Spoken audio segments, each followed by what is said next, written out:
The morning it all cracked open, I stood at my kitchen window watching the neighborhood wake up and realized I had been living someone else's life for months. That waking feeling, the sudden, sharp knowledge that everything you thought was steady might be a house of cards, is what I want you to feel first, because this is the moment I could never take back. My name is Claire Reynolds. I married Daniel when we were 28, convinced we built something that would last. He was steady, the kind of man who scheduled our vacations months ahead, texted me funny memes during the workday, and fixed the leaky sink without being asked. I loved him. I loved the reliability of him. What I didn't notice until it was too late was how that safety turned into sameness, and how my heart began to crave the small, sharp things that felt alive. Enter Ryan Carter. He started at my company in the spring, a transfer from another department with a laugh that split into his eyes, and a tendency to leave post-it notes with doodles on the whiteboard. He was handsome in a casual, careless way, the kind of easy charm that made people lit up when he walked into a room. He wasn't trying to be magnetic, he just was. From the start, there was friction, the good kind. The kind that leaves you smiling at your phone and then calling yourself an idiot for feeling anything at all. Our friendship began as work banter. We debated coffee, traded playlists, and collaborated on a project that had us working late nights together. Those late nights became the hinge. We were two adults, both single in a way. I was married but lonely. Ryan was newly single after a long relationship ended. We shared vulnerabilities and the quiet hum of fluorescent lights. He listened like somebody who actually wanted to understand me, and that listening felt different from the way Daniel did the daily things of love. Romantic tension is into a movie trope when it happens to you. It is tiny moments that add up. A brush of the hand reaching for the same pen. A text at 2 a.m. after a stupidly long day. You okay? A laugh that slides into silence with a meaning that wasn't there before. Ryan would say something that made me think, and I would feel my chest tighten because I realized I was thinking not about dinner plans or the mortgage, but about him. I kept telling myself boundaries. I kept telling myself that I was an adult who made vows. But humans are complicated, and promises don't always guard against the ache of being seen. The line we crossed was not a cinematic betrayal filled with shouting and grand revelations. It was quiet. One night, after a team win and too many beers, we ended up on the office roof under a sky that smelled like rain and possibility. The city lights were a smear, and we were foolish and raw. He kissed me, and the rational part of me cataloged reasons not to. My marriage, our vows, the faces of the people who trusted me. But another part, the part that had been starving for attention, leaned in. What happened after the kiss was both terrible and inevitable. We slept together once. Once turned into secret texts, hidden meetings, and stolen moments that felt like fuel and poison in equal measure. We were careful. I deleted messages. I told Daniel I was late at work. I made excuses.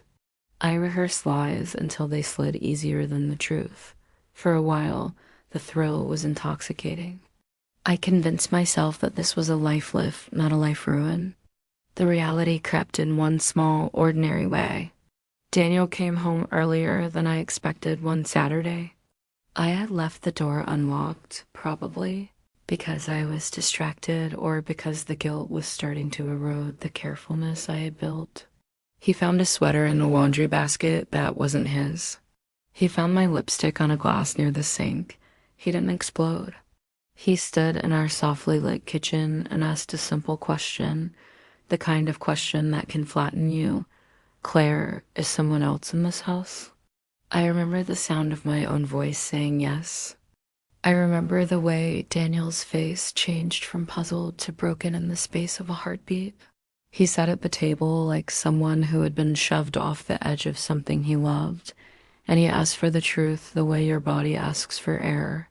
I told him everything, not to be dramatic or to hurt him, but because hiding it felt like burying an autoimmune disease inside our marriage. The aftermath was not cinematic. There was no shouting match, no slam door followed by a dramatic exit. It was quiet. Phone calls that I let go to voicemail, shared banking statements that suddenly felt heavier, and an avalanche of questions about why we had drifted so far apart. Ryan did not become my villain. He became an uncomfortable mirror. He was honest about his part and not heroic about it. He didn't fight Daniel in the parking lot. He called me later, voice full of that same tenderness that first drew me in, and asked if we could meet to talk. I wanted to. I didn't go. Guilt made choices messy. I chose to step back not because I knew how to fix anything, but because I wanted to try to save what I had broken. Repair is not a tidy project. It is a day-by-day process of deciding whether you want to rebuild with the person you vowed to love, or if the fracture is too deep. Daniel and I did counseling. We sat in a therapist's office, hands sometimes linked, sometimes not, and we tasted the honesty we had been avoiding. I learned that infidelity isn't a single act. It's an accumulation of absences. Daniel learned to name the hurts he had swallowed to keep our peace. We both learned that love is not just being present for the good parts. It is deciding repeatedly to show up when things are ugly. I'm not here to sell a moral playbook. People will judge me from the comments, and rightfully so. What matters to me now is the truth, that loneliness is powerful, that the easiest explanation for wanting to escape can be blamed on the wrong person, and that the hardest honesty is the one that asks you to face yourself. Ryan and I stopped speaking. It was a wound that needed to close without scab picking. Daniel and I are still together, but the marriage we have now looks different from the one we promised under fairy lights. There are mistrustful mornings and small kindnesses that mean more because they were hard-won. If there's a takeaway from a story like mine, it's not a tidy lesson about right and wrong. It's the murky human truth. Choices matter. They ripple. The night of the roof and the text and the stolen kisses altered not just my life, but Daniel's, Ryan's, and the quiet way my parents looked at me when they heard. I can't take back what I did. I can try to do better, to communicate when things feel empty, and to be honest before the ache becomes an opportunity for something else. So if you're here because you clicked on the title and want the messy, unvarnished truth, here it is. I betrayed someone I loved. I was betrayed by my desire to be seen, and I am living with the consequences. Maybe we all deserve forgiveness.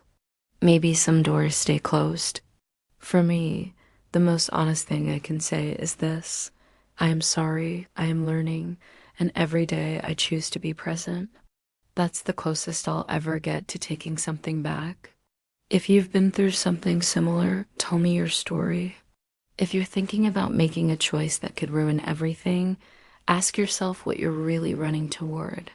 And to the viewers judging and to the ones quietly nodding, thank you for listening, because honesty, even when it's ugly, is the first place to start healing.